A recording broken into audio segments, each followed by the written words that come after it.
Hello everyone, welcome back to the channel. ನೀವೇನಾದರೂ ಕರ್ನಾಟಕದ religious minority ಕಮ್ಯುನಿಟಿಗೆ ಸೇರಿದ್ರೆ, ಅಂದರೆ ಮುಸ್ಲಿಂ, ಬುದ್ಧಿಸ್ಟ್, ಜೈನ್ಸ್, ಸಿಖ್ಸ್, ಪಾರ್ಸಿಸ್, ಇದ್ಯಾವ್ದಾದ್ರು ಕಮ್ಯುನಿಟಿಗೆ ನೀವೇನಾದ್ರೂ ಸೇರಿದ್ರೆ ಒಂದು ಗುಡ್ ನ್ಯೂಸ್ ಇದೆ. ಅದೇನಂದ್ರೆ KMDC ಇಂದ ಕಮ್ಯುನಿಟಿ ಬೇಸ್ಡ್ ಟ್ರೈನಿಂಗ್ ಸ್ಕೀಮ್ ನ ಬಿಟ್ಟಿದ್ದಾರೆ. ಸೊ ಆ ಸ್ಕೀಮ್ ಬಗ್ಗೆ ತಿಳಿಸ್ಕೊಡ್ತೀನಿ. ಯಾರ್ಯಾರು ಎಲಿಜಿಬಲ್ ಇರ್ತಾರೆ, ಏನೇನು ಟ್ರೈನಿಂಗ್ ನ ಕೊಡ್ತಾರೆ, ಅದನ್ನೆಲ್ಲ ಈ ವಿಡಿಯೋದಲ್ಲಿ ತಿಳಿಸ್ಕೊಡ್ತೀನಿ. ಸೊ ನೀವೇನಾದರೂ KMDC online.karnataka.government.in ಈ ಪೇಜ್ಗೆ ಬಂದು ಸ್ಕ್ರೋಲ್ ಮಾಡಿದ್ರೆ ಇಲ್ಲಿ ಕಮ್ಯುನಿಟಿ ಬೇಸ್ಡ್ ಟ್ರೈನಿಂಗ್ ಸ್ಕೀಮ್ ಅಂತ ಇದೆ. ಇದು ಈಗ ಓಪನ್ ಆಗಿದೆ. ಇದರ ಕ್ಲೋಸಿಂಗ್ ಡೇಟ್ ಬಂದು ನವೆಂಬರ್ 15 ಆಗಿರುತ್ತೆ. ಈ ಕಮ್ಯುನಿಟಿ ಬೇಸ್ಡ್ ಟ್ರೈನಿಂಗ್ ಸ್ಕೀಮ್ ನ ಮೇನ್ ಉದ್ದೇಶ ಅಂದ್ರೆ ಯಾರ್ಯಾರು ಅನ್ಎಂಪ್ಲಾಯ್ಮೆಂಟ್ ಅಂದ್ರೆ ಈಗ ಡಿಗ್ರಿ ಮಾಡಿರ್ತೀರಾ, ಕೆಲಸ ಇರಲ್ಲ, ಸೊ ಅವರು ಒಂದು ಸೆಲ್ಫ್ ಎಂಪ್ಲಾಯ್ಮೆಂಟ್ ನ ಕ್ರಿಯೇಟ್ ಮಾಡ್ಕೊಳಕೋಸ್ಕರ ಈ ಟ್ರೈನಿಂಗ್ ನ ಲಾಂಚ್ ಮಾಡಿದ್ದಾರೆ. ಸೊ ಇದರಲ್ಲಿ ಏನೇನಂದ್ರೆ heavy vehicle driving, drone operation training, beauty parlour course, like male ಮತ್ತು ಫೇಮಿಲಿ ಇಬ್ಬರಿಗೂ ಕೂಡ ಇವರು ಕೊಡ್ತಾರೆ. ಲೈಕ್ ಮೆನ್ ವುಮೆನ್ ಯಾರು ಬೇಕಾದ್ರೂ ಇದಕ್ಕೆ ಅಪ್ಲೈನ ಮಾಡ್ಬೋದು. ಸೊ ಇದರಿಂದ ನೀವು ಏನಾದ್ರು MNC, BPO ಮತ್ತು ಬೇರೆ ಆಕ್ಟಿವಿಟೀಸ್ ಇದರಲ್ಲೆಲ್ಲ ಭಾಗವಹಿಸಿಕೊಂಡು ಕೆಲಸನ ತಗೋಬಹುದು. ಹಾಗೆ ಇದ್ರ ಜೊತೆಗೆ ನೀವೇನಾದ್ರೂ ಡಿಗ್ರಿ ಫೈನಲ್ ಇಯರ್ ಇದ್ರೆ ಪ್ರಾಕ್ಟಿಕಮ್ ಪ್ರಾಜೆಕ್ಟ್ಸ್ ಬೇಸ್ಡ್ ಪ್ರೋಗ್ರಾಮ್ಸ್ ಗಳು ಕೂಡ ಮಾಡ್ತಾರೆ. ಅದಕ್ಕೂ ಕೂಡ ನೀವು ಅಪ್ಲೈ ಮಾಡ್ಬೋದು. ಆದರೆ ನೀವು ಯಾವ್ದು ಲೈಕ್ ಸ್ವಲ್ಪ ಡಿಗ್ರಿಗಳಿದೆ ಅದನ್ನ ತಿಳಿಸ್ಕೊಡ್ತೀನಿ. ಆ ಡಿಗ್ರಿಗಳಲ್ಲಿ ನೀವು ಫೈನಲ್ ಇಯರ್ ಓದ್ತಿದ್ರೆ ಮಾತ್ರ ಅದಕ್ಕೆ ಅಪ್ಲೈನ ಮಾಡ್ಬೋದು. ಯಾರ್ಯಾರು ಈ ಟ್ರೈನಿಂಗ್ಗೆ ಎಲಿಜಿಬಲ್ ಇರ್ತಾರೆ ಅಂತ ನೋಡೋದಾದ್ರೆ, ನಾನು ಸ್ಟಾರ್ಟಿಂಗಲ್ಲೇ ಹೇಳಿದಾಗೆ ಯಾರ್ಯಾರು ಕರ್ನಾಟಕದ ರಿಲಿಜಿಯಸ್ ಮೈನಾರಿಟಿ ಕಮ್ಯುನಿಟಿಗೆ ಸೇರಿರ್ತಾರೆ ಮತ್ತು ಕರ್ನಾಟಕದ ನಿವಾಸಿಗಳಾಗಿರ್ತಾರೆ ಅವರು ಇದಕ್ಕೆ ಅಪ್ಲೈನ ಮಾಡ್ಬೋದು. ಇನ್ನು ಅವರ ಏಜ್ 18ರಿಂದ 45 ಒಳಗಾಗಿರ್ಬೇಕು. ಇನ್ನೇನಾದ್ರೂ ನೀವು ಸಿಟಿ ಅಂದ್ರೆ ಅರ್ಬನ್ ಏರಿಯಾದಲ್ಲಿ ಇದ್ರೆ ನಿಮ್ಮ ಇನ್ಕಮ್, ನಿಮ್ಮ ಫ್ಯಾಮಿಲಿ ಇನ್ಕಮ್ 6 ಲಕ್ಷದ ಒಳಗಿರಬೇಕು.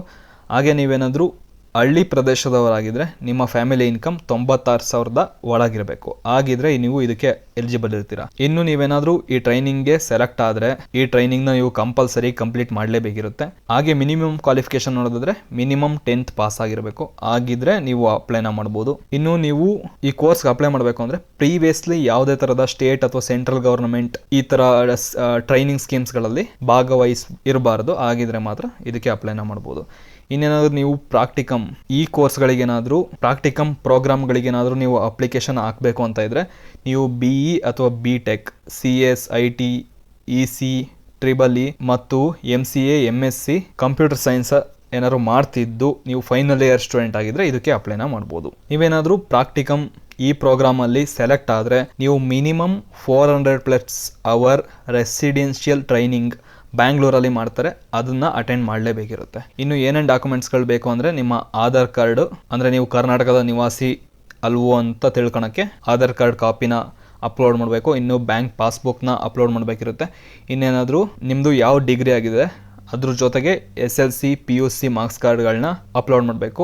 ಹಾಗೆ ನಿಮ್ಮದು ಕ್ಯಾಸ್ಟ್ ಅಥವಾ ಮೈನಾರಿಟಿ ಸರ್ಟಿಫಿಕೇಟ್ನ ಅಪ್ಲೋಡ್ ಮಾಡಬೇಕಿರುತ್ತೆ. ಇನ್ನು ಇನ್ಕಮ್ ಸರ್ಟಿಫಿಕೇಟ್ ಏನಾದರೂ ಅರ್ಬನ್ ಆಗಿದ್ರೆ 6 ಲಕ್ಷದ ಒಳಗಿರಬೇಕು, ರೂರಲ್ ಆಗಿದ್ರೆ 96,000 ಒಳಗಿರಬೇಕು. ಆಗಿದ್ರೆ ಇದಕ್ಕೆ ಎಲಿಜಿಬಲ್ ಇರ್ತೀರಾ. ಹಾಗೆ ಈ ಸೆಲ್ಫ್ ಡಿಕ್ಲರೇಷನ್ ಫಾರ್ಮ್ ಅಂತ ಬರುತ್ತೆ, ಅದನ್ನ ಡೌನ್ಲೋಡ್ ಮಾಡ್ಕೊಂಡು ಅದನ್ನ ಫಿಲ್ ಮಾಡಿ ಸೈನ್ ಮಾಡ್ಬಿಟ್ಟು ಅಪ್ಲೋಡ್ ಮಾಡಬೇಕಿರುತ್ತೆ. ಸೊ ಇಷ್ಟೆಲ್ಲ ಡಾಕ್ಯುಮೆಂಟ್ಗಳನ್ನ ರೆಡಿ ಮಾಡ್ಕೊಂಡ್ಬಿಟ್ಟು ಇದು ಎಲ್ಲ ಎಲಿಜಿಬಿಲಿಟಿ ಇದ್ರೆ ಅಪ್ಲೈ ಅಂತ ಕ್ಲಿಕ್ ಮಾಡಿ ಇಲ್ಲಿ ನಿಮ್ಮ ರಿಜಿಸ್ಟರ್ ಮೊಬೈಲ್ ನಂಬರ್ನ ಕೊಟ್ಬಿಟ್ಟು ನೀವು ಅಪ್ಲಿಕೇಶನ್ ಫಿಲ್ ಮಾಡಿ ಸಬ್ಮಿಟ್ ಮಾಡೋದಿರುತ್ತೆ. ಸೊ ಯಾರೆಲ್ಲ ಎಲಿಜಿಬಲ್ ಇರ್ತೀರಾ ಅವ್ರಿಗೆ ಈ ನಂಬರ್ಗೆ ಅಥವಾ ಇಮೇಲ್ ಮುಖಾಂತರ ನಿಮ್ಮನ್ನ ಕಾಂಟ್ಯಾಕ್ಟ್ ಮಾಡ್ತಾರೆ. ಆಮೇಲೆ ನೀವು ಈ ಟ್ರೈನಿಂಗ್ ನ ಅಟೆಂಡ್ ಮಾಡಬಹುದು.